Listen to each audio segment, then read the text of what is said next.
अध्याय 161 विशाल छिपकली 1। गू यानिक्यू ने शुरू में सोचा कि यह अनुपयुक्त है, लेकिन वह मेंग शेंग के शब्दों के बाद कुछ भी नहीं कह सकता था। मिशन के आरंभकर्ता के रूप में वह पक्षपाती नहीं हो सकता था। अगर उसे लड़ाई में ये किंगतान की रक्षा करने का संदेह था, तो तुम वास्तव में ऐसा ही होगा जैसा कि मेंग शेंग ने कहा था। न केवल वह मदद नहीं कर सकती थी, वह पूरी टीम का बोझ बन जाएगी। संकोच करते हुए गू यानिक्यू ने तू किंगतान को देखा और पूछा, जूनियर बहन तू, क्या आपको यकीन है?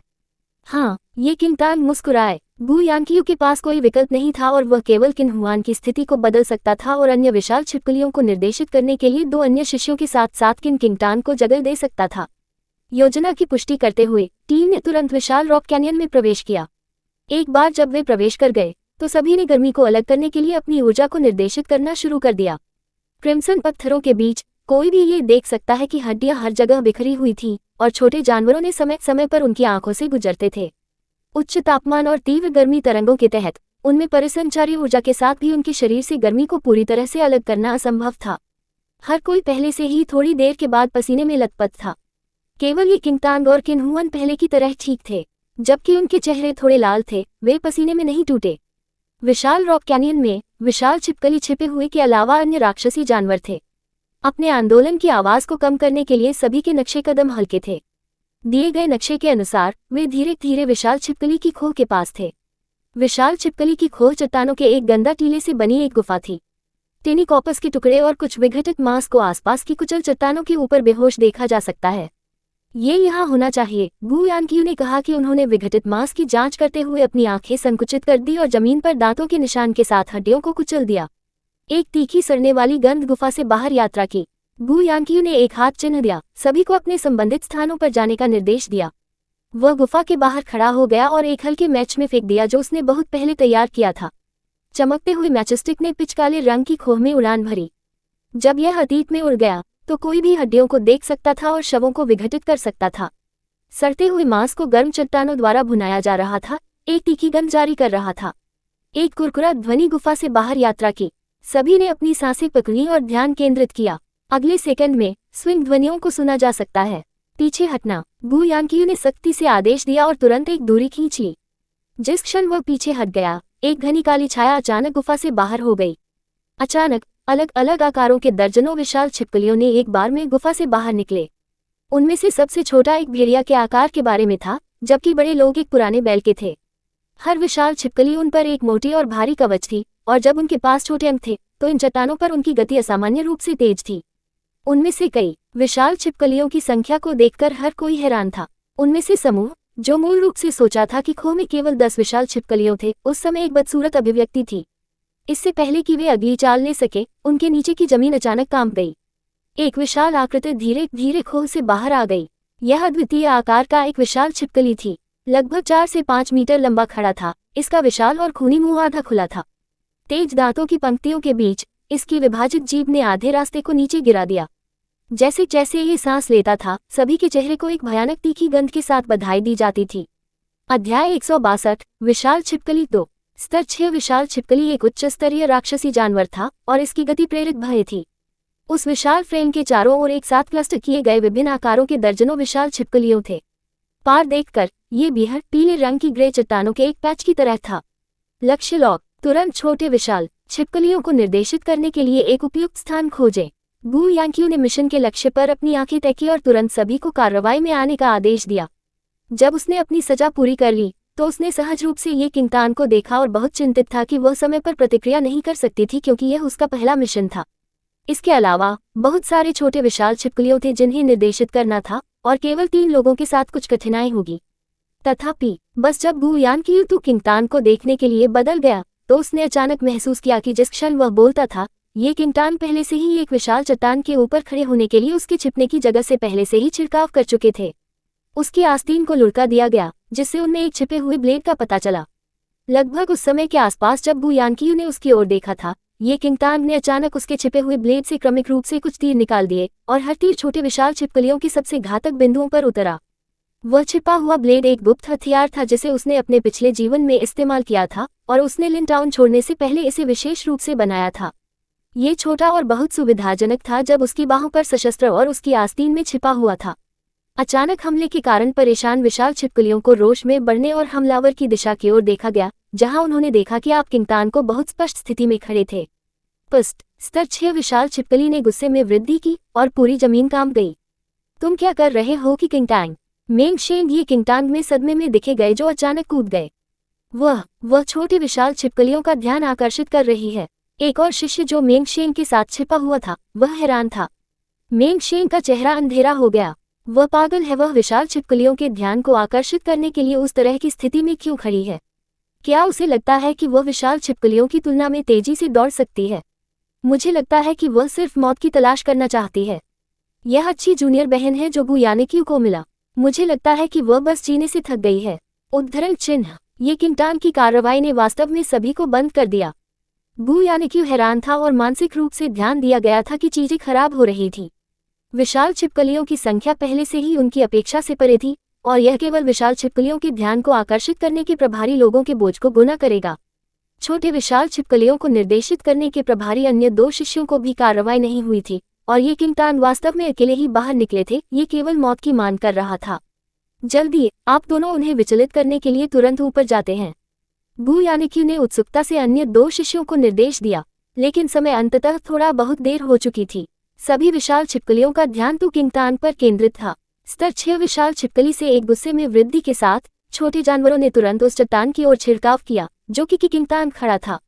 विशाल छिपकलियों की सेना एक विशाल लहर की तरह थी जो दर्शकों को पंगु बनाती थी। किन्हुआन और बाकी जो छिपे हुए थे चिंता से जल रहे थे, लेकिन बस जब हर कोई तो किंगतान के लिए ठंडे पसीने में तोड़ रहा था तो उसने उस दिशा में एक स्पष्ट रूप से देखा जिस दिशा में विशाल छिपकलियों में जा रहे थे और सीधे चट्टान के एक और टुकड़े पर छलांग लगाई थी जो कुछ मीटर की दूरी पर थी। जब उसकी ऊंची एड़ी के जूते ने जमीन को छुआ तो उसने कुछ और तीरों को गोली मार दी जो विशाल छिपकलियों की सेना में उतरा और कुछ छोटे आकार के लोगों को सीधे मार दिया। इस कदम ने अन्य विशाल छिपकलियों को पूरी तरह से नाराज कर दिया और वे क्रजली को उखाड़ते हुए तो किंगतान की ओर बढ़ते हुए। ये किंगतान जल्दी में नहीं थे। जैसा कि उसने विशाल छिपकलियों के आंदोलनों पर ध्यान केंद्रित किया, उसने अपने आसपास के स्थानों की खोज की कि वह उसी समय अपनी आंखों के कोने से स्थानांतरित हो सकती है। कुछ कूदने के साथ उसने गुफा के प्रवेश द्वार से बाहर विशाल छिपकलियों की सेना का नेतृत्व किया। अध्याय 163 विशाल छिपकली 3। क्या हो रहा है? अन्य 2 टीम के साथी छोटे विशाल छिपकलियों को निर्देशित करने के प्रभारी थे जो उस पल में थोड़े से मदे थे। वे अपने लिए देख रहे थे कि आप सभी विशाल छिपकलियों के ध्यान को आकर्षित करने के लिए एक छिपे हुए ब्लेड का उपयोग करते हैं और उन्हें विशाल रॉक कैनियन के चारों ओर खींचते हैं। हालांकि ये किंगतान ने उन तेज विशाल छिपकलियों से एक बेहद सुरक्षित दूरी खींची और वे उस तक पहुंच नहीं सकते थे चाहे वह कोई भी हो। एक पल में हर कोई जो टेंटहुक पर था थोड़ा गूंगा था। गु यानिक्यू के चेहरे पर घबराहट फीकी नहीं हुई थी और वह ऊर्जावान तो किंगतान को देखते हुए थोड़ा बाहर हो गया। क्या ये एक ऐसी स्थिति थी जो उसके पहले मिशन पर एक नया शिष्य होना चाहिए था? गु यानिक्यू बल्कि हतप्रभ था। ये किंगतान की अनुभवी तकनीक वास्तव में गु यानिक्यू के लिए अप्रत्याशित थी। यहाँ तक कि अगर गु यानिक्यू उन छोटे विशाल छिपकलियों को दूर करने के लिए थे तो वह केवल सबसे अच्छे रूप में प्राप्त करने में सक्षम होंगे जो कि किंगतान ने किया था। विशाल छिपकलियों की संख्या स्पष्ट रूप से उनके अनुमान से परे थी, लेकिन ये किंगतान ने वास्तव में उन सभी को सिर्फ खुद से दूर कर दिया था। कुछ विशाल छिपकलियों के लिए जो वापस सिर करना चाहते थे, ये किंगतान ने तुरंत अपने छिपे हुए ब्लेड का इस्तेमाल किया ताकि वे अपने रिट्रीट को काट सके और अपना ध्यान आकर्षित कर सके। जबकि गु यानिक्यू स्तब्ध था, ये किंगतान अचानक देखा और गु यानिक्यू की आंखों से मिले। वह थोड़ा डूब गई और अपनी ठुड्डी को उठा लिया जैसे कि वह गु यानिक्यू को अधिग्रहण करने के लिए संकेत दे रही थी। गु यानिक्यू एक अनुभवी टीम लीडर भी था। वह जल्दी से अपने होश में लौट आया और तुरंत अपने अन्य सहयोगियों पर हमला करने के आदेश दिए जब उसने देखा कि स्तर 6 विशाल छिपकली के बगल में केवल 2 से 3 छोटे विशाल छिपकलियों थे। ये पता लगाने का समय नहीं था कि आप किस स्तर पर किंगतान चीजों को ले सकते हैं। उन्हें अपने लक्ष्य को बंद करने और जल्द से जल्द से मारने की जरूरत थी। जैसा कि गु यानिक्यू का संकेत दिया गया था, 2 शिष्य जो मूल रूप से छोटे विशाल छिपकलियों को आकर्षित करने के लिए जिम्मेदार थे, वे लड़ाई में भाग लेने में सक्षम थे क्योंकि ये किंगतान ने स्वतंत्र रूप से उन सभी को निर्देशित किया था। सभी छिपे हुए टीम के सदस्य 6 विशाल छिपकली के स्तर की ओर तुरंत बढ़े जो गुफा के प्रवेश द्वार के ऊपर और नीचे पेश कर रहे थे। इस तरफ ये किंगतान ने विधिपूर्वक दर्जनों छोटे विशाल छिपकलियों को मुख्य युद्ध स्थल से दूर किया। वह साधारण रूप से शांत थी और विशालकाय छिपकली की सेना के आंदोलन पर ध्यान केंद्रित करने के अलावा वह अभी भी कभी कभी बाकी को देख सकती थी जो पहले से ही 6 विशाल छिपकली से लड़ रहे थे। यद्यपि विशाल छिपकलियां समूहों में रहते थे, उनकी आध्यात्मिक बुद्धि बहुत कम थी और उन्हें लालच देने के लिए बेहद आसान था। जब तक उन पर लगातार हमला किया गया, उनका ध्यान पूरी तरह से हमलावर पर केंद्रित होगा और बस यह महसूस नहीं होगा कि वे एक जाल में गिर गए थे। ये किंग तांग अपने पिछले जीवन में काफी कुछ मिशनों पर गए थे और एक बार विशाल छिपकलियों के खिलाफ लड़ाई हुई थी। हालांकि उस समय ये किंग तांग की टीम का लक्ष्य 7 विशाल छिपकली थी और टीम में 50 लोगों के रूप में कई थे। उस स्तर के 7 विशाल छिपकली के आसपास के छोटे विशाल छिपकलियों की संख्या हजारों तक पहुंच गई। अपने पिछले जीवन में ये किंग तांग की खेती धीरे धीरे आगे बढ़ी और वह 7 विशाल छिपकली के सिर पर लड़ने में असमर्थ थी। टीम लीडर की पावती हासिल करने और टीम मिशनों में भाग लेने के लिए अधिक मौके हासिल करने के लिए वह केवल राक्षसों को आकर्षित करने के लिए कौशल में महारत हासिल कर सकती है। अपने जीवन के लिए भागने के अनुभव को जोड़ते हुए ये छोटा सा मामला उसके लिए कुछ भी नहीं था। वह इस बात से बहुत स्पष्ट थी कि विशाल छिपकली का जहर कितनी दूर तक पहुंच जाएगा। जब तक वह इस सीमा के बाहर रही तब तक इन विशाल छिपकलियों को चलना वही था जो बत्तखों का एक समूह चल रहा था। उसके पीछे दर्जनों विशाल छिपकलियों का उल्लेख न करें, यहाँ तक कि इस संख्या के 2 बार उसके लिए कोई कठिनाई नहीं होगी। हालांकि जैसे ही ये किंग तांग इन विशाल छिपकलियों को मुख्य युद्ध स्थल से दूर ले आए, उन्होंने अपने ऊपर चट्टान की दीवार के पार चमकते लोगों के एक समूह की छाया को देखा। विशाल रॉक कैनियन में वास्तव में एक और टीम थी। ये किंग तांग ने भड़काया, लेकिन उसने जल्दी से देखा कि वे लोग मुख्य युद्ध स्थल की ओर बढ़ रहे थे। असहजता उसके भीतर बढ़ गई। अध्याय 164 परेशान पानी में मछली 1। विशाल रॉक कैनियन के एक अन्य पक्ष में डू कियांग ने अपने लक्ष्य के बाद पीछा करने के लिए वरिष्ठ और जूनियर भाइयों के एक समूह का नेतृत्व किया। बढ़ते हीटवेव के साथ उनकी पीठ गर्मी से पसीने से भिगो दी गई थी। वरिष्ठ भाई डू, वह वूक्यूई कहाँ गया था? मैंने अभी भी उसे अभी यहाँ की ओर भागते हुए देखा था। अब उसका कोई निशान क्यों नहीं है? नेता डू कियांग, जो 24 से 25 दिखते थे, गहराई से फंस गए। उनमें से समूह ने इस जगह पर वूक्यूई का अनुसरण किया, लेकिन पलक झपकते ही वे अचानक उसका ट्रैक खो गए। उस पल में डू कियांग के मूड को बेहद बेईमानी कहा जा सकता है। इस बार हमारे मिशन का लक्ष्य वूक्यूई है। वूक्यूई हत्या के रोल पर एक खलनायक है और पुरस्कार बहुतायत से हैं। हमने 3 दिनों और 3 रातों के लिए उसका पीछा किया। यदि हम अब उसका ट्रैक खो देते हैं तो हमने इस मिशन का कुछ भी नहीं करने का प्रयास किया होगा। कोई रास्ता नहीं, हमें वूक्यूई को ढूंढना चाहिए, डू कियांग ने ठंड से कहा। लेकिन इस विशाल रॉक कैनियन में कई चट्टानें हैं और इसकी स्थलाकृति बेहद जटिल है। ये बहुत संभावना है कि वूक्यूई ने हमें खोजा, इसलिए उसने अचानक अपनी गति बढ़ाई। अगर उसने छिपाने की योजना बनाई तो उसे ढूंढना आसान नहीं होगा, एक अन्य शिष्य ने असहाय रूप से कहा। वे किंगलिन संप्रदाय के बाहरी संप्रदाय शिष्य थे। उन्होंने इस बार संप्रदाय को छोड़ दिया क्योंकि उन्होंने हत्या के रोल पर लोगों में से एक की जानकारी प्राप्त की। इस प्रकार उन्होंने दिनों के लिए तैयार किया और उसके बाद पीछा किया। लेकिन अगर वे इस समय वूक्यूई की दृष्टि खो देते हैं तो इस मिशन पर बिताया गया समय सभी बेकार होगा। सभी ने उस क्षण एक बदसूरत अभिव्यक्ति पहनी थी। एक असफल मिशन से नुकसान का अनुमान नहीं लगाया जा सकता है। लेकिन जैसे ही वे हार मानने के लिए तैयार नहीं थे, एक शिष्य ने अचानक एक हिंसक लड़ाई की आवाज सुनी। वरिष्ठ भाई डू, देखो। शिष्य ने जल्दबाजी में ध्वनि के स्रोत की ओर इशारा किया। डू कियांग ने देखा और उसकी आंखों में एलेशन उभरा। दूर नहीं, युवाओं का एक समूह एक विशाल छिपकली के साथ एक भयंकर लड़ाई में था। इस दृश्य ने पूरी तरह से डू किंग को पुनर्जीवित किया। उनके कपड़ों से देखते हुए यह जुवानलिंग संप्रदाय शिष्य होना चाहिए। डू कियांग ने विशाल छिपकली से जूझ रहे युवाओं पर नजर डाली। जुवानलिंग संप्रदाय वरिष्ठ भाई डू, ये पहले से ही वूक्यूई को खोने के लिए एक बहुत बड़ा नुकसान है। जुवानलिंग संप्रदाय के लोग लंबे समय से विशाल छिपकली के साथ लड़ रहे हैं और लड़ाई जल्द ही समाप्त होनी चाहिए। वरिष्ठ भाई डू, क्या आपको लगता है हम कर सकते हैं? उस शिष्य ने डू किंग में संकेत दिया। डू कियांग ने कहा, वह विशाल छिपकली एक स्तर 6 राक्षसी जानवर है। परिस्थितियों को देखते हुए उन्हें इसे मारने में सक्षम होना चाहिए। हालांकि हमने वूक्यूई के लिए इनाम खो दिया और अगर हम एक स्तर 6 विशाल छिपकली को मार सकते हैं, शायद हम थोड़ा नुकसान कर सकते हैं। डू कियांग के शब्दों ने तुरंत अन्य शिष्यों को उत्साहित किया और उनमें से समूह युद्धस्थल की ओर बढ़ गया, जो उनसे दूर नहीं था। युद्धस्थल पर गु यानकी और बाकी लोगों को उनके सामने विशाल छिपकली को मारने पर ध्यान केंद्रित किया गया था। उनके पास अपेक्षाकृत अच्छी टीम वर्क था और 9 लोगों के प्रयास के साथ वे विशाल छिपकली के साथ समान रूप से मेल खाते थे। गु यानकी के अनुभव के साथ उनका मानना था कि विशाल छिपकली को कुछ ही समय में मार दिया जाएगा। जूनियर भाई किन विशाल छिपकली के आकर्षण को आकर्षित करते हैं। मैं एक हमला करूंगा, गु यानकी ने एक अंतराल में निम्बले किन्हुआन को बताया। किन्हुआ ने गु यानकी के अर्थ को समझा और तुरंत विशाल छिपकली की दृष्टि में कूद गया। विशाल छिपकली ने लड़ाई के दौरान कई चोटों को बनाए रखा और यह पहले से ही गुस्से से फूट रहा था।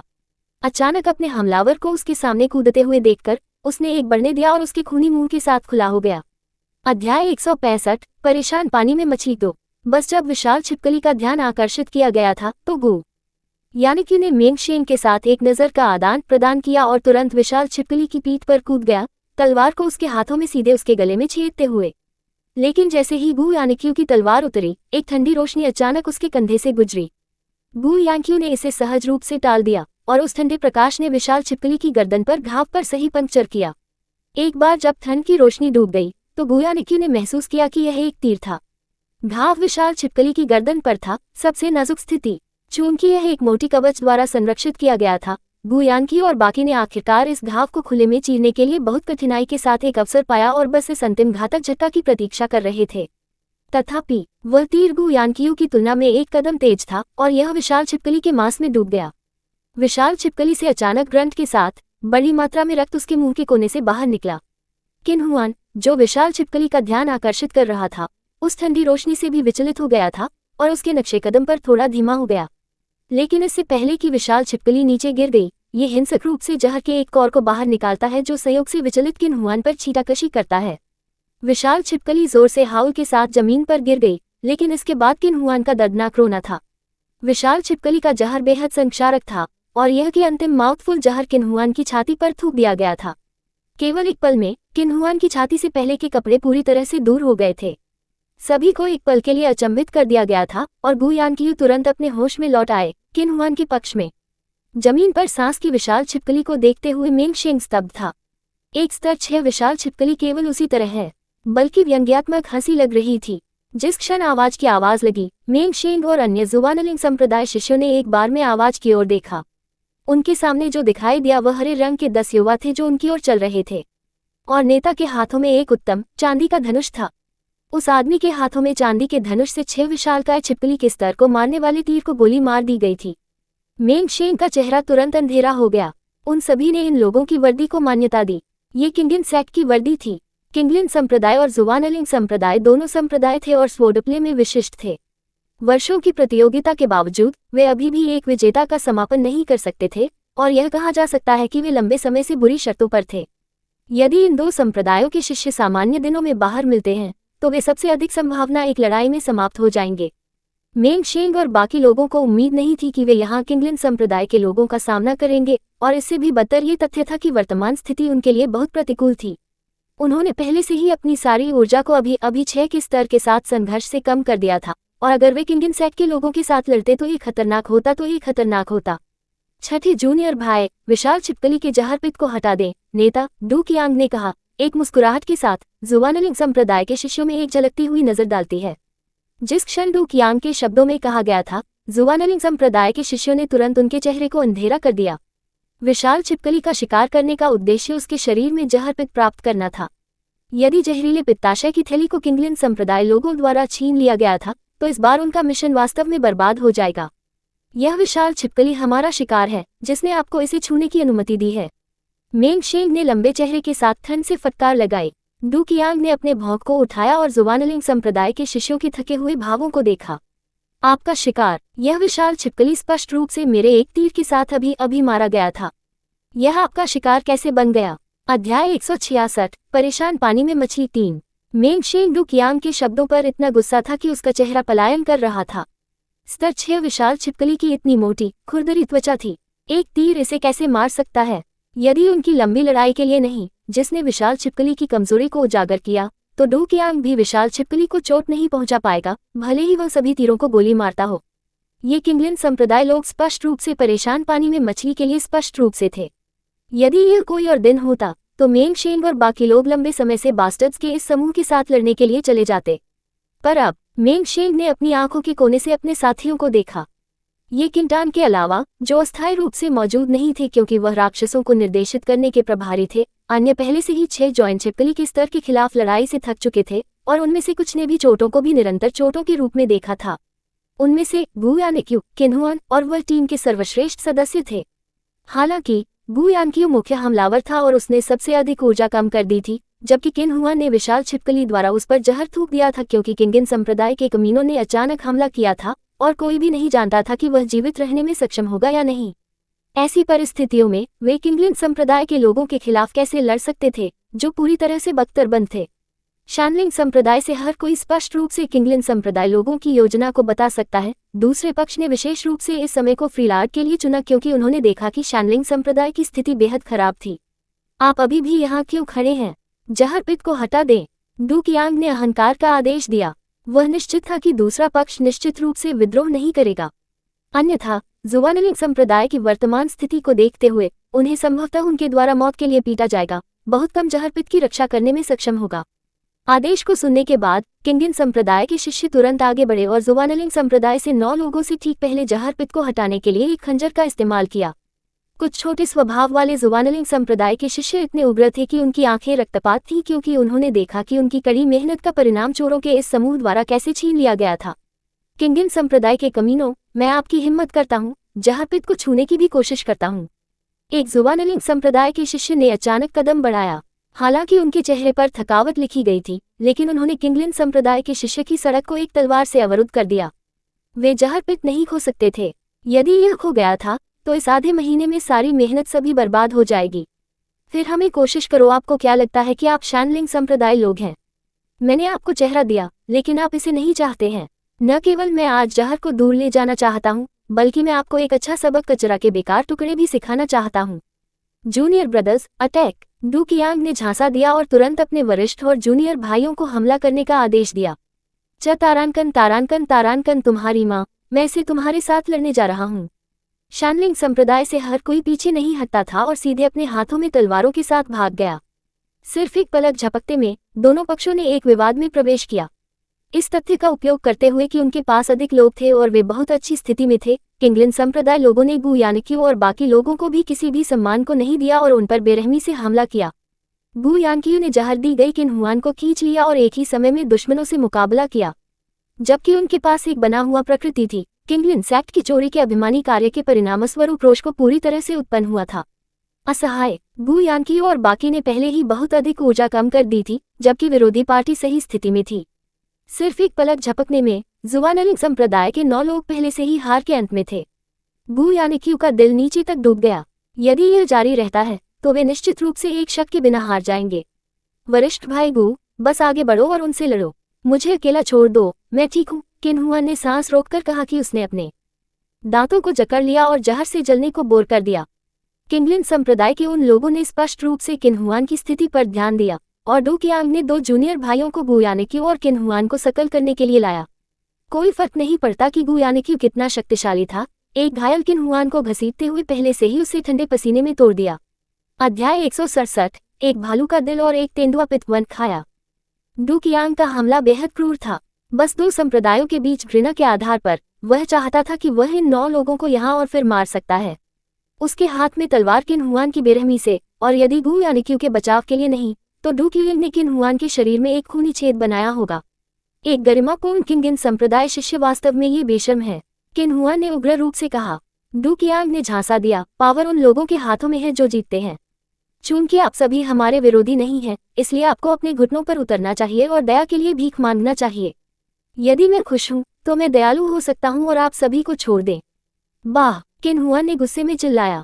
एक जानलेवा रूप डू कियांग की आंखों में चमक गया क्योंकि उसने अपनी आंखों का इस्तेमाल किया था ताकि उसके पास 2 शिष्यों को संकेत दिया जा सके। जब उन्होंने किन्हुआन पर हमला किया तो गु यानक्यू का ध्यान आकर्षित किया। मेंग शेंग और बाकी अन्य किंगिन संप्रदाय के शिष्यों द्वारा आयोजित किए गए थे और नहीं छोड़ सकते थे। ये देखकर कि डू किंग की तलवार किन्हुआन की छाती के माध्यम से पियर्स के बारे में सही थी, सभी के दिल उनके मुंह में थे। किन्हुआन ने स्पष्ट रूप से देखा कि डू किंग की तलवार की नोक पहले से ही उसकी छाती पर पहुंच गई थी और सिर्फ एक सांस के समय में यह उसके माध्यम से घात होगा। तथापि सभी के कानों के बगल में एक तेज झपट्टा मारा गया। एक ठंडी रोशनी अचानक दिखाई दी और उस घातक तलवार को खटखटाया जब डू कियांग ने अपनी ताकत खो दी। कौन है वो? डू कियांग ने गहराई से डूब गया और अपने हमले के विफल होने के साथ साथ घूम गया। हालांकि उसने अचानक देखा, नीले रंग में एक आकर्षक युवा लड़की एक विशाल चट्टान पर कुछ मीटर की दूरी पर एक हाथ के साथ खड़ी थी, जो सीधे हाथ से उठी हुई थी, सटीक रूप से उसके छिपे हुए ब्लेड के साथ दम्बफाउन डू की उनकी शूटिंग की। जूनियर बहन ये किन्हुआन ने उसे एक झटके से बच गए और मदद नहीं कर सकते थे, लेकिन राहत की सांस लेते हैं जब उन्होंने देखा कि ये किंगटांग अचानक समय में यहाँ पहुंचे थे। ये किंगटांग, जो विशाल चट्टान पर खड़े थे, गंदा लड़ाई स्थल पर देखा। अपनी आंखों को संकीर्ण करते हुए, क्योंकि उसने हर किंगलिन संप्रदाय के शिष्य पर एक नजर डाली, उसके अति सुंदर लाल होंठ एक आकर्षक मुस्कान में घुस गए। मेरे सामने मेरे वरिष्ठ भाइयों को धमकाने के लिए यह अनुपयुक्त है, क्या यह नहीं है? एक आवाज जिसमें हंसी का संकेत था, मेंग शेंग और बाकी चौंकाने वाला। इसी तरह किंगलिन संप्रदाय के सभी लोग अपनी लुभावनी सुंदरता से अपनी इंद्रियों में लौट आए। मुझे उम्मीद नहीं थी कि वास्तव में शैनलिंग संप्रदाय में इस तरह की एक सुंदरता छिपी होगी। डू कियांग ने अपने भौहों को थोड़ा ऊपर उठाया, क्योंकि उन्होंने ये किंगटांग के अति सुंदर चेहरे को भ्रमित और वासना से देखा था। छोटी सुंदरता, यदि आप मुझे अपने वरिष्ठ भाइयों को बदमाशी नहीं देखना चाहते हैं तो ये ठीक है। मेरे पास हमेशा महिलाओं के लिए एक कोमल दिल था। जब तक आपके पास मेरे साथ अच्छा समय है, मैं स्वाभाविक रूप से आपके बेकार वरिष्ठ भाइयों को जाने दूंगा। डू कियांग के शब्द पूरी तरह से बेशर्म थे। जब सभी जुवानलिंग संप्रदाय के शिष्यों ने ये सुना तो ये गड़गड़ाहट की एक दरार की तरह था जिसने अंतहीन रोष को विकसित किया। यहाँ तक कि मेंग शेंग, जिन्होंने पहले यू किंगटान को नापसंद किया था, इस तरह के अपमानजनक शब्दों से रोष में कांप गए। एक संप्रदाय में इस तरह के मेल कैसे हो सकते हैं? जूनियर बहन, तू जल्दी से छोड़ दो, यहाँ आपके लिए कोई व्यवसाय नहीं है।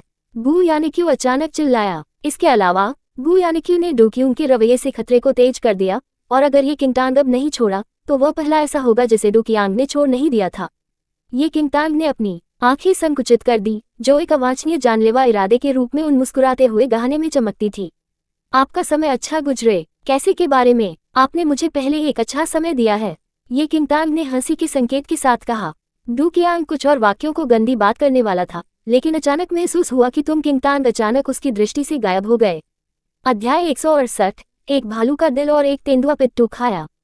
ये किंगटान का लापता होना अप्रत्याशित था, जो सभी उपस्थित हैं। डू कियांग के होठों के कोने पर अभी भी भयावह मुस्कान जम गई थी, लेकिन अगले सेकंड में एक ठंडी रोशनी अचानक उसके पीछे से उड़ गई। डू कियांग ने समय पर चकमा नहीं दिया। यद्यपि वह मुश्किल से एक घातक बिंदु में मारा जाने से बचता था, उसके कंधे को अभी भी गोली मार दी गई थी और खून को त्रिकोणीय तीर से नीचे गिरा दिया गया था। आप वास्तव में एक भालू के दिल और एक तेंदुए की पित्त खाए हैं। आप मुझसे गंदी बात करने की हिम्मत कैसे करते हैं? ये किंगटान एक बार फिर से सभी की दृष्टि में दिखाई दिए, लेकिन इस बार वह डू कियांग से कुछ ही कदम दूर दिखाई दी।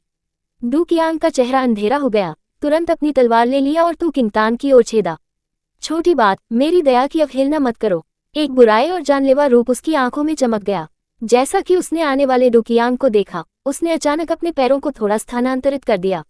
यह एक पदयात्रा था जो बहुत आकस्मिक लग रहा था, लेकिन तलवार को डू कियांग ने उसकी ओर चाकू मारा, जो उसके सभी हो सकता है, वह बस की किंगटान को नहीं छू सकता है। छोटी सी बात, बस आप इंतजार करते हैं। डू कियांग हमला करने के लिए चारों ओर घूम गया, लेकिन जब उसने अपना सिर घुमाया तो तुम वास्तव में उसके पीछे दिखाई दिए, और उस समय उसके विशेष रूप से निर्मित छिपे हुए ब्लेड को उसकी ग्लेबेला के खिलाफ सही रखा गया था। सिर्फ एक पल में हर कोई जो कुछ भी कर रहा था उसे रोक दिया, जैसे कि समय युद्धस्थल पर रुक गया था। एक भेदी दर्द डू कियांग के ग्लेबेला से आया था, और वह स्पष्ट रूप से अपने फटे हुए मांस से दर्द महसूस कर सकता था। हालांकि इस बार उन्होंने अब आगे बढ़ने की हिम्मत नहीं की। डांटना, आप अब और क्यों नहीं डांट रहे हैं? ये किंगटान ने डू कियांग में मुस्कुराते हुए कहा, जिसका चेहरा मोम के रूप में सफेद होने लगा। क्या आप क्या करना चाहते हैं? डू कियांग ठंडे पसीने में टूट गया। ये किंगटान का ब्लेड सिर्फ अपने ग्लेबेला पर था, और उस समय उन्होंने बस स्थानांतरित करने की हिम्मत नहीं की। इतनी करीबी दूरी पर भले ही वह अपनी सारी ताकत से परहेज करे, उसके मस्तिष्क को तुरंत तब तक छेद दिया जाएगा जब तक कि उसने एक तीर जारी किया। मेरी क्या करने की इच्छा है? ये किंगटान के होठों पर मुस्कान गहरी हो गई। उसने छिपे हुए ब्लेड के साथ हाथ पर एक छोटा सा बल लगाया, और डू कियांग के माथे पर घाव से खून बह गया। गर्म खून ने उसका चेहरा दाग दिया, लेकिन डू कियांग अब पहले की तरह घमंडी नहीं था। वह केवल इस भयावह युवा लड़की को एक पीला चेहरे से डर में देख सकता था। अपने वरिष्ठ और जूनियर भाइयों को आज्ञाकारी रूप से अपने हथियारों को छोड़ दे और एक तरफ से स्क्रैम छोड़ दे। यदि कोई भी व्यक्ति जो अवज्ञा करता है तो मैं आपके मस्तिष्क के माध्यम से चाकू मारूंगा। ये किंगटान ने इवली को हंसाया। वह स्पष्ट रूप से एक आकर्षक चेहरा था, लेकिन उस मुस्कान के साथ यह एक को बाहर निकाल दिया। मैं एक किंगियन संप्रदाय शिष्य हूँ, आप मुझे मारने की हिम्मत करते हैं। डू कियांग तुरंत की किंगटान की मांगों से सहमत नहीं था। हालांकि दो संप्रदाय अच्छी शर्तों पर नहीं थे, किसी ने खुले तौर पर किसी को नहीं मारा, अन्यथा इस मामले को सीधे दो संप्रदायों के विरोधी उत्चाप के लिए लाया जाएगा। ये किंगटान ने अपना सिर थोड़ा झुका दिया और डू कियांग को देखा जो अभिनय कर रहा था। वह आगे झुक गई और अपने कानों में फुसफुसाया, यदि आप अवज्ञा करते हैं तो आप में से कोई भी आज भी विशाल रॉक कैनियन को जीवित नहीं छोड़ पाएगा। यदि आप सभी मर चुके हैं तो कौन जानता होगा कौन था जिसने आप सभी को मार दिया था। एक मुस्कुराहट के संकेत के साथ आवाज डू कियांग के कानों में यात्रा की। यह आकर्षक और मोहक था, लेकिन इसने केवल डू कियांग को एक पूरी तरह से ठंडा महसूस कराया। किसी तरह डू कियांग ने वास्तव में महसूस किया कि इस लड़की ने जो कुछ भी कहा वह सच था। वह निश्चित रूप से इस तरह के नरसंहार करने में सक्षम थी। अध्याय 169। एक भालू का दिल और एक तेंदुआ पिट्ठू खाया। ठंडे पसीने की एक बूंद खून के साथ मिलाया गया डू कियांग की ग्लेबेला से नीचे टपक गया। ये किंगतान बिना किसी शोर के उसे वश में कर सकते थे, और इस तरह के कौशल के साथ जो कोई भी जूनियर भाइयों को वह साथ नहीं लाया था, वह उसके प्रतिद्वंद्वी था। इस बिंदु पर डू कियांग का दिल इस तरह से भड़क गया था, हालांकि लाखों घोड़े सरपट दौड़ रहे थे। शानलिंग संप्रदाय के बाहरी संप्रदाय ने इस तरह के एक ईवल डुआ का उत्पादन कब किया? उसके चेहरे को देखते हुए वह 15 पर थी, लेकिन उसके कौशल, अपने हथियार नीचे रखो। डू कियांग ने एक गहरी सांस ली और केवल किंगतान के खतरों का पालन कर सकता था। किंगलिन संप्रदाय के शिष्यों जो शुरू में अभी भी अचानक डू किंग को सुना गया था, वे पहले तो हैरान थे, और लंबे समय तक झिझकने के बाद उन्होंने धीरे धीरे जुवानलिंग संप्रदाय के लोगों से कुछ दूरी पर खींच लिया और अपनी तलवारें अनिच्छा से नीचे फेंक दी। एक जोर से क्लैंकिंग सुना गया था और सभी तलवारें फर्श पर गिर गईं। वरिष्ठ भाई गू, कृपया सभी वरिष्ठ भाइयों को यहाँ से पीछे हटने दें, ये किंगटांग ने गू यानक्यू से कहा, जो उसके पीछे था। गू यानक्यू अचानक अपने होश में लौट आए। उन्होंने जो झटका महसूस किया वह किंगलिन संप्रदाय के लोगों द्वारा महसूस किए गए लोगों में से किसी से भी कम नहीं था। वह पहले जानता था कि ये किंगतांग बल्कि कुशल थे, लेकिन उन्हें उम्मीद नहीं थी कि यह छोटी जूनियर बहन के कौशल इस अद्भुत थे। जब गू यानक्यू ने अभी डू कियांग के साथ वार का आदान प्रदान किया, तो गू यानक्यू को पहले से ही डू कियांग की क्षमताओं का अंदाजा था, और यहाँ तक कि अगर गू यानक्यू टिप टॉप की स्थिति में थे तब भी उनके लिए 100 चालों के भीतर डू कियांग के खिलाफ जीतना असंभव होगा।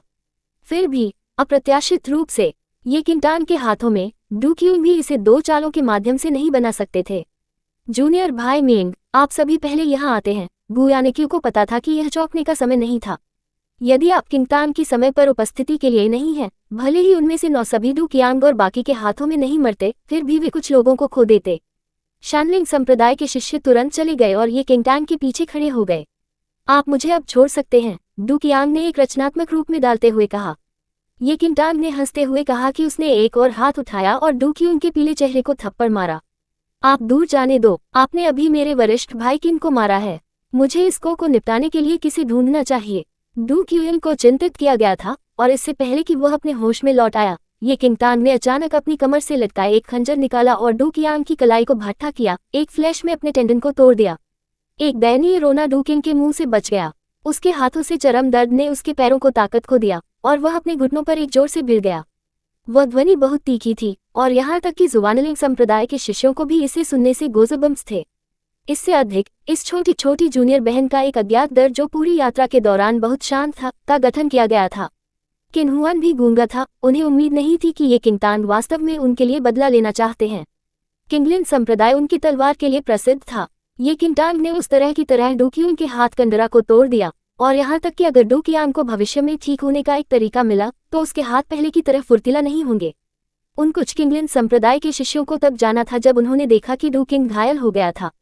हालांकि ये किंगटांग ने अचानक डू कियांग के बालों को पकड़ लिया और उसे ऊपर की ओर बना दिया और दूसरे हाथ में डू कियांग की गर्दन के खिलाफ छिपे हुए ब्लेड को पकड़ लिया। आगे बढ़ो, यदि आप सभी एक कदम आगे ले जाते हैं तो मैं आपके प्रिय वरिष्ठ भाई को नेदरवर्ल्ड में भेजूंगा, ये किंगटांग ने मुस्कुराते हुए कहा। एक शानदार मुस्कान उसके उत्तम चेहरे पर खिल गई, लेकिन इसने केवल सभी को एक अदृश्य जानलेवा माहौल महसूस किया। किंगलिन संप्रदाय के शिष्यों ने अब आगे बढ़ने की हिम्मत नहीं की। डू कियांग अभी भी किंगतान के हाथों में था, और उन्होंने बस विरोध करने की हिम्मत नहीं की। ये ज्ञात होना चाहिए कि डू कियांग के पास किंगलिन संप्रदाय के बाहरी संप्रदाय में एक उच्च स्थिति थी, और अगर उनकी आंखों के सामने कुछ हुआ तो वे संप्रदाय को समझाने में सक्षम नहीं होंगे। अध्याय 170। मैं झूठ बोल रहा था। ये किंगटांग ने संतुष्टि में किंगलिन संप्रदाय की कायरता को देखा। यहाँ तक कि अगर किसी ने इसका उल्लेख नहीं किया है तो वह अपनी प्रतिक्रियाओं से अनुमान लगा सकती है कि उसके हाथों में जो बेवकूफ पकड़ा गया था वह किंगलिन संप्रदाय में कुछ उच्च स्थिति थी। तथापि तो क्या हुआ, आज वह मास है और मैं कसाई हूँ। क्या बकवास किंगलिन संप्रदाय, आपके जूनियर ब्रदर्स आपके लिए बहुत अच्छे हैं, ये किंगटांग ने एक मुस्कुराहट के साथ कहा, क्योंकि वह डू कियांग में नीचे देखा था जो दर्द से ठंडे पसीने से सराबोर था। डू कियांग के पास खून से भरा चेहरा था और उसका शरीर दर्द के कारण कांपना बंद नहीं कर सकता था। नफरत की एक गहरी भावना ने उसकी आंखों को भर दिया क्योंकि वह किंगतांग में घबरा गया था। लगता है कि आप प्रस्तुत करने के लिए तैयार नहीं हैं, लेकिन चिंता मत करो, मैं आपको नहीं मारूंगा। ये किंगटान होठों को थोड़ा घुमाया गया और उसने अचानक डू कियांग के बाल जारी किए कि उसने अपने हाथों में पकड़ लिया। फिर उसने अपनी अंतरिक्ष की अंगूठी से अमृत की एक बोतल निकाली। एक हाथ से बोतल खोलना और दूसरे से 2 उंगलियों का उपयोग करके डू कियांग के निचले जबड़े पर टक करने के लिए उसने अपने जबड़े को नापसंद किया और सीधे अमृत की एक पूरी बोतल को अपने मुंह में डाल दिया। ये किंगटान ने एलिक्सर की एक पूरी बोतल को साफ सफाई से डाला। अपने पैर को ऊपर उठाते हुए उसने डू कियांग की छाती को लात मारी और उसे एक माउथफुल अमृत को निगलने के लिए मजबूर किया। डू कियांग को ये किंगटान द्वारा छाती पर लात मारी गई थी, उसके दोनों हाथों पर टेंडन टूट गए थे और उसके जबड़े को नापसंद किया गया था। जैसे वह इतने दर्द में था कि उसके शरीर को तुरंत रोक दिया गया। डू कियांग के दुख को देखते हुए ये किंगटान ने एक और पैर उठाया और उसे सीधे लात मारी। किंगलिन संप्रदाय के शिष्यों ने तुरंत आगे बढ़े और चोट लगी डू कियांग को पकड़ लिया। उनमें से कुछ को निपटाने के लिए टू किंगटान को ढूंढना चाहते थे, तथापि अमृत मैंने उसे अभी खिलाया था, विनाशकारी दिल की गोली थी। ये किंगटान ने लापरवाही से कहा कि जब उसने देखा कि किंगलिन संप्रदाय के शिष्यों ने उससे कुछ कदम दूर तक धराशायी हो गया था। एक पल में शिष्य जमीन पर जम जाते हैं। वह इस तरह की एक बड़ी मात्रा को निगल गया। यदि आप सभी अभी भी एक तरह से नहीं सोचते हैं तो मैं गारंटी देता हूं कि वह कल से अपने जीवन के बाकी हिस्सों के लिए सबसे अधिक डिम्बित होगा। ये किंगटान उज्ज्वल मुस्कुराया। विनाशकारी दिल की गोली एक जहर थी जो लोगों को क्रीप करती थी। हालांकि यह तुरंत किसी का जीवन नहीं लेगा, लेकिन यह उनके दिमाग को नष्ट कर सकता है। कोई फर्क नहीं पड़ता कि कोई व्यक्ति कितना स्मार्ट था, वह व्यक्ति अभी भी गूंगा हो जाएगा और उसके सभी मार्शल कौशल और प्रतिभा को गोली से बेकार कर दिया जाएगा। किंगलिन संप्रदाय के शिष्यों ने महसूस किया कि उनके पैरों से उठने और उनके पूरे शरीर को ढक दिया। यह विनाशकारी दिल की गोली की एक पूरी बोतल थी।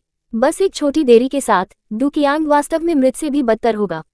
किंगलिन संप्रदाय के शिष्यों ने शुरू में अपनी प्रतिष्ठा से लड़ना चाहते थे, ने इस समय इस विचार को पूरी तरह से छोड़ दिया और डू कियांग को फ्रेंटिकली मदद की। जुवानलिंग संप्रदाय के शिष्यों पर एक गुस्से में चकाचौंध के साथ वे एक हड़बड़ी में भाग गए। किंगलिन संप्रदाय शिष्यों के भागते हुए गू यानिक्यू और बाकी के पीछे के दृश्य को देखते हुए आखिरकार राहत की एक बड़ी सांस ली। एक करीबी दाढ़ी, वास्तव में एक करीबी दाढ़ी। जूनियर सिस्टर, ये वास्तव में भाग्यशाली है कि आप इस बार यहाँ हैं, गू यानिक्यू ने ईमानदारी से एक आह के साथ कहा। उन्होंने कभी महसूस नहीं किया था कि वह किसी को टीम में भर्ती करने के लिए भाग्यशाली होगा। इस पल में अन्य शानलिंग संप्रदाय के शिष्यों ने ये किंगटान के खिलाफ अपने सभी पूर्वाग्रह को पूरी तरह से नीचे रखा। क्या लाल आत्मा जड़ है या नहीं? उन्होंने व्यक्तिगत रूप से ये किंगटान की क्षमताओं को देखा और पूरी तरह से आश्वस्त थे। उन्हें बहुत खुशी हुई कि किन हुआन ने यू किंगटान को टीम में बना दिया। अन्यथा न केवल वे आज अपने श्रम का परिणाम खो देंगे, बल्कि वे अपमान को भी नुकसान पहुंचाएंगे। मेंग शेंग ने एक तरफ से हल्के से पेंट किया और वह मदद नहीं कर सकता था, लेकिन शर्म की गहरी भावना महसूस कर रहा था। जिस क्षण वह कई संदेह के बारे में सोचता था कि वह पहले भी की किंगटान के पास था, वह चाहता था कि वह खुद को 2 विशाल थप्पड़ दे सके। अध्याय 171। मैं झूठ बोल रहा था। 2। ये कहा जा सकता है कि मेंग शेंग ने पूरी तरह से अनुभव किया कि आंखें होने लेकिन देखने में असफल होने का मतलब क्या है। जूनियर बहन, तो मुझे खेद है, मैं पहले अशिष्ट था, आप मुझे दंडित कर सकते हैं। यह अज्ञानी और संकीर्ण दिमाग होने के लिए मेरी सारी गलती है। मेंग शेंग ने एक कदम आगे बढ़ाया, झुकाया और हार के साथ साथ किंगटान से माफी मांगी। गू यानिक्यू चुपके से मुस्कुराया। मेंग शेंग शायद सख्त था, लेकिन वह एक अच्छा स्वभाव था। अन्यथा गू यानिक्यू मेंग शेंग के साथ सहयोग नहीं करता। ये किंगटान ने मेंग शेंग की बयाना माफी को देखा और तुरंत एक हाथ लहराया। वरिष्ठ भाई मेंग, आप इस तरह क्यों हैं? हम सभी एक ही संप्रदाय के शिष्य हैं। एक दूसरे के साथ अजनबियों के साथ व्यवहार करने की कोई आवश्यकता नहीं है। एक उदार उत्तर किसी भी मौजूदा झगड़ों को हल कर सकता है। ये किंगटान इस तरह से भी थे, स्पष्ट रूप से दयालुता और घृणा को अलग कर रहे थे। वरिष्ठ भाई किन, आपकी स्थिति कैसी है? ये किंगटान इनसे बहुत परेशान नहीं थे और किन हुआन की चोटों के बारे में अधिक चिंतित थे। किन हुआन को पहले से ही गू यानिक्यू द्वारा एक तरफ बैठने में मदद की गई थी। विशालकाय छिपकली के जहर की काफी बड़ी मात्रा में उनकी छाती पर दाग था और उनकी बाह आकार में कम हो गई थी। उसका चेहरा थोड़ा पीला था, लेकिन ऐसा नहीं लगता था कि कोई घातक चोट लगी थी। अभी भी ठीक है, ये सिर्फ इतना है कि मेरा हाथ जलने से थोड़ा दर्द में है। किन हुआन ने कड़वी हंसी। गू यानिक्यू ने अपनी सीने की चोट की जांच करने के लिए किन हुआन के कपड़े हटा दिए, लेकिन जब उन्होंने एक नजर डाली तो वह थोड़ा उलझन में था। उस समय विशाल छिपकली द्वारा किन हुआन की छाती पर एक माउथफुल जहर था। एक स्तर 6 विशालकाय छिपकली जहर की शक्ति बहुत डरावनी थी और यदि प्राथमिक चिकित्सा तुरंत नहीं की गई थी तो व्यक्ति की हड्डियों को पूरी तरह से तैयार किया जाएगा।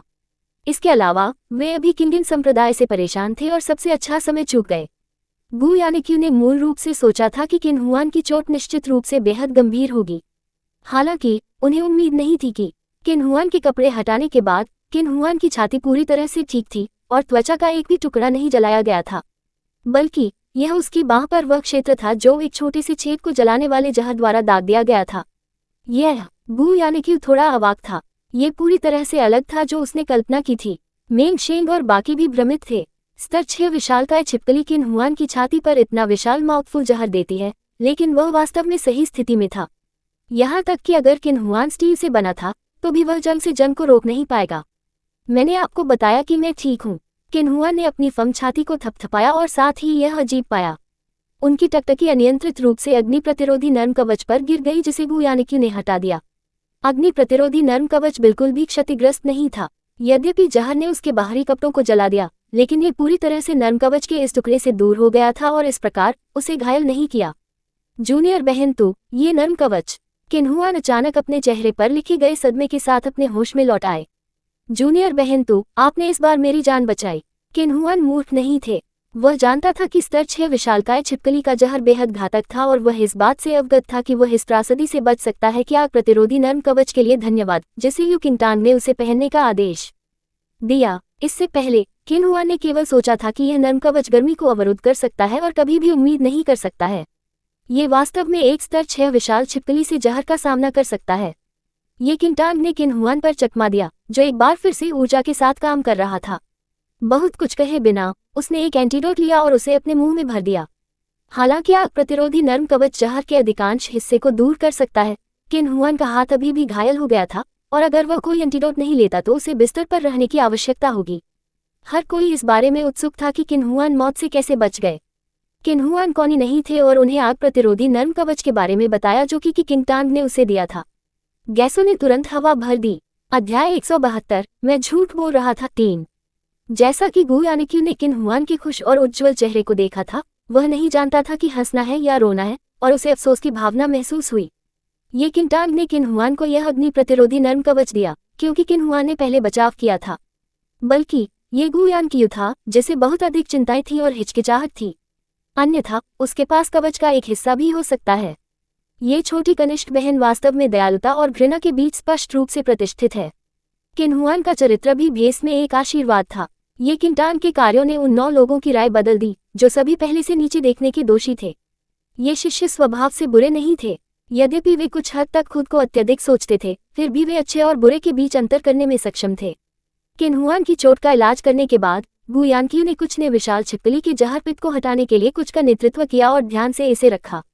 ये जहर पित्त इस मिशन के पूरा होने का प्रतीक है और यदि यह खो गया था तो उनमें से समूह ने उनके प्रयासों को बर्बाद कर दिया होगा। जूनियर बहन तो आपको उस विनाशकारी दिल की गोली कहाँ से मिली? किन हुआन की बांह को बंद कर दिया गया था क्योंकि उसने कुछ भोजन पर एक गाल की मुस्कुराहट के साथ स्नैक किया था। क्या विनाशकारी दिल की गोली? ये किंगटांग ने अपना सिर थोड़ा झुका दिया। किन हुआन ने जवाब दिया, वह अमृत की आपने उस किंगन संप्रदाय फेला पर मजबूर किया। ये किंगटांग थोड़ा हैरान था और तुरंत हंसते हुए फूट गया। मैंने उनसे झूठ बोला क्या? किन हुआन थोड़ा भ्रमित था। विनाशकारी दिल की गोली इतनी महंगी है, मेरे पास ही कैसे होगा? और यहाँ तक कि अगर मेरे पास है तो मैं उसे एक बोतल क्यों खिलाने के लिए तैयार रहूंगा? मैंने जिस अमृत को मजबूर किया वह एंटीडोट की बोतल थी जो आपने मुझे दूसरी बार दी थी। फिर ये किंगटांग ने खाली बोतल को किन हुआन के हाथ में भर दिया। किन हुआन का जबड़ा फर्श पर गिरा, जबकि मेंग शेंग और बाकी लोगों ने उनके चेहरे पर एक अविश्वसनीय रूप देखा। आपने उसे विनाशकारी दिल की गोली नहीं दी। आप उन्हें जानने से डरते नहीं हैं। किन हुआन की मिश्रित अभिव्यक्ति थी। अभी किंगलिन संप्रदाय की स्थिति को देखते हुए किंगलिन संप्रदाय अभी भी उनके लिए एक बहुत बड़ा खतरा था, यहाँ तक कि डूकिंग के बिना भी। फिर भी कि किंगटांग ने वास्तव में विनाशकारी दिल की गोली के रूप में पारित करने के लिए एक एंटीडोट का इस्तेमाल किया और उन्हें दूर कर दिया। वह कितनी बोल्ड थी। ये किंगटांग ने लापरवाही से सिकुड़ गए। भले ही विनाशकारी दिल की गोली वास्तविक थी या नहीं, वे अभी भी कोई मौका लेने की हिम्मत नहीं करते हैं। अगर यह नकली था तो यह है, लेकिन अगर यह वास्तविक था तो क्या आपको लगता है कि वे डरते नहीं होंगे? किंगलिन संप्रदाय ने दुखी उनके जीवन के साथ मजाक करने की हिम्मत नहीं की, और यहाँ तक कि अगर उन्हें अपना संदेह था तो वे केवल आज्ञाकारी रूप से छोड़ सकते थे। उसके शब्दों को सुनने के बाद हर कोई मदद नहीं कर सकता था, लेकिन तुम किंगटांग की प्रशंसा करे। यह मत देखो कि यह छोटी कनिष्ठ बहन कितनी युवा थी, वह बहादुर और आश्चर्यजनक थी और लोगों को बिना किसी भी तरह से बचने के बिना तय कर सकती थी। जब किंगलिन संप्रदाय ने आखिरकार महसूस किया कि अमृत क्या था और बदला लेने के लिए वापस लौटना चाहता था, तो बहुत देर हो जाएगी और वे केवल अपने नुकसान को निगल सकते थे। हर कोई भावनाओं से उबर गया था, लेकिन एक मानसिक चेतावनी दी। भविष्य में उन्हें निश्चित रूप से इस छोटी कनिष्ठ बहन को नाराज नहीं करना चाहिए जो एक फूल की तरह सुंदर थी। अन्यथा इस फूल की तरह जहर का स्वाद, वे इसे सहन नहीं कर सकते थे। जूनियर बहन, तो आप वास्तव में स्मार्ट हैं। मेरे पास पहले से यह पूछने का समय नहीं था, क्या आप उन छोटे विशाल छिपकलियों को निर्देशित करने के लिए नहीं गए हैं? आप अचानक क्यों लौट आए? मैं उन्हें वापस नहीं देखता। बू यानकियू ने अपने हाथ पर विशाल छिपकली के खून को मिटा दिया और उसे विशाल छिपकली के जहर की एक छोटी बोतल सौंपी जिसे यू किंगटान चाहते थे कि वह उन्हें प्राप्त करे। वह स्पष्ट नहीं था कि आप किंगटान को विशाल छिपकली के जहर के लिए क्या चाहते हैं।